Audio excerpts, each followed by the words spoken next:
Hey there, and welcome back to Nutrition Demystified. I'm Chelsea Mancini, certified personal trainer and functional nutritional therapy practitioner. And today we're talking about acid reflux. Acid reflux is a really common issue these days. You might know someone who struggles with it, or you might struggle with it yourself. When it comes to acid reflux, we're talking about that burning sensation that you might sometimes feel in your chest after a meal. It's also commonly known as heartburn, and it usually sits kind of right there in the center of our chest. Acid reflux is also, unfortunately, something that is largely misunderstood. So the common belief surrounding acid reflux is that too much stomach acid causes acid reflux. So that's what I want to take a second to address first, because this isn't quite the case. Now, reflux is the burning sensation you get when there's stomach acid in your esophagus. Now here's the deal. When there's stomach acid in the esophagus, it's of course going to burn, because that's not where stomach acid is supposed to be. It's supposed to be in the stomach. So any amount of acid in the wrong place is going to be very uncomfortable and feel like a problem. But the question that we really need to ask is, why is there stomach acid in my esophagus? And this is where things kind of start to break down a little bit. So again, the common belief is that I have too much stomach acid, so it bubbles back up into my esophagus. The reality is, very few cases of acid reflux are the result of there being too much acid in the stomach. Approximately 90% of Americans produce too little stomach acid. So then, why do so many Americans suffer from reflux? And again, the answer is because it's not too much stomach acid that causes reflux. It's actually the opposite. Too little stomach acid is usually the root cause of our problem that eventually leads to the problem of heartburn and acid reflux. Now again, any amount of acid in the esophagus is going to be uncomfortable. It's not going to feel great, because that's not where it's supposed to be. What happens is, when we don't have enough acid in our stomach, food is unable to properly get broken down. Over time, this is going to lead to nutrient deficiencies. In between our esophagus and our stomach is a little flap called the lower esophageal sphincter. We're just going to call it the LES.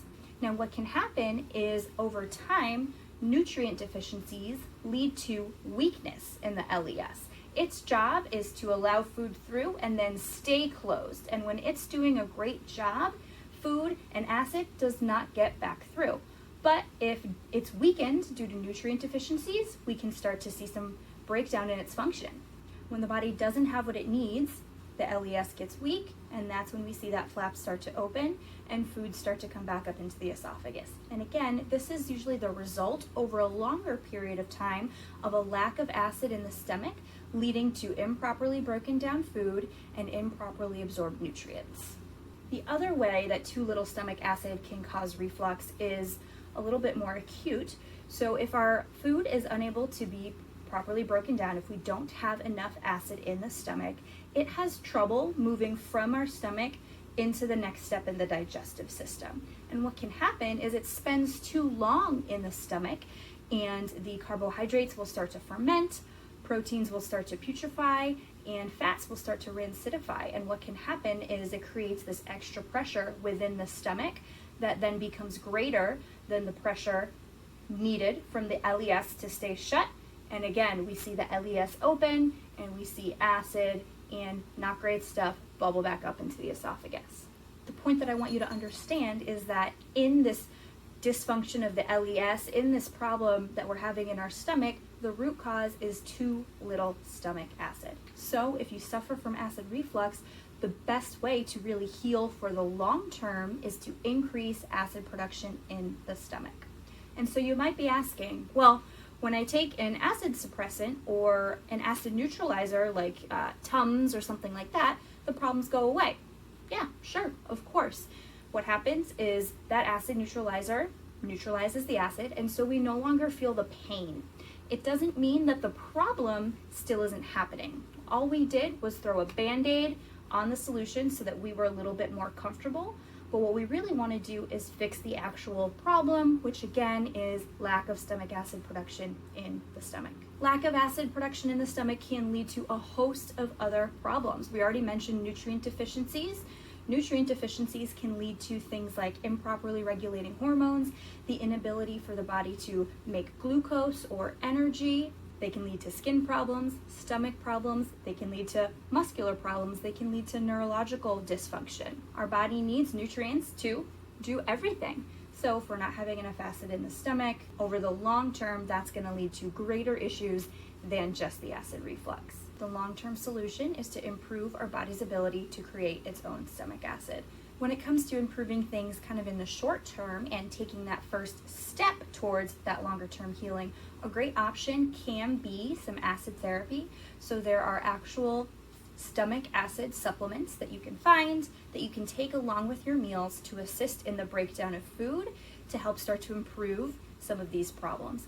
As you help your body to digest its food, you'll better be able to absorb the nutrients you need, which will then circle back around and help your body to be able to make its own stomach acid.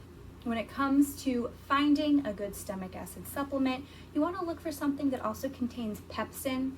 HCl, hydrochloric acid, stomach acid, needs to mix with pepsin in the stomach in order to break down the proteins that we eat in our food. So it's helpful when you take a supplement that has them both together.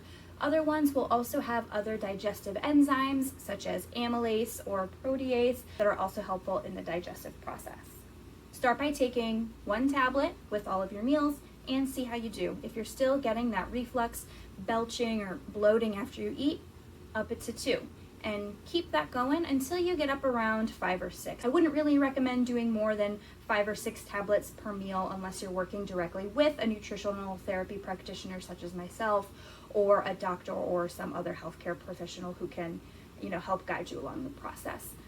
Now, there is of course a little bit more nuance and other important factors such as food choice and lifestyle factors when it comes to healing acid reflux. Addressing all of it is well beyond the scope of this video. But if you're interested in really learning how to heal your reflux naturally, check the description below for a link to my course, How to Heal Your Acid Reflux Naturally. In that course, I go through all the details of acid reflux, what causes it, and how to fix it, both in the short term with things like acid therapy and in the long term with things like diet and lifestyle adjustments. But again, the main point to take away from this video is it's actually not too much stomach acid that causes reflux, it is too little. And the real way to heal acid reflux is to restore your body's ability to create its own stomach acid.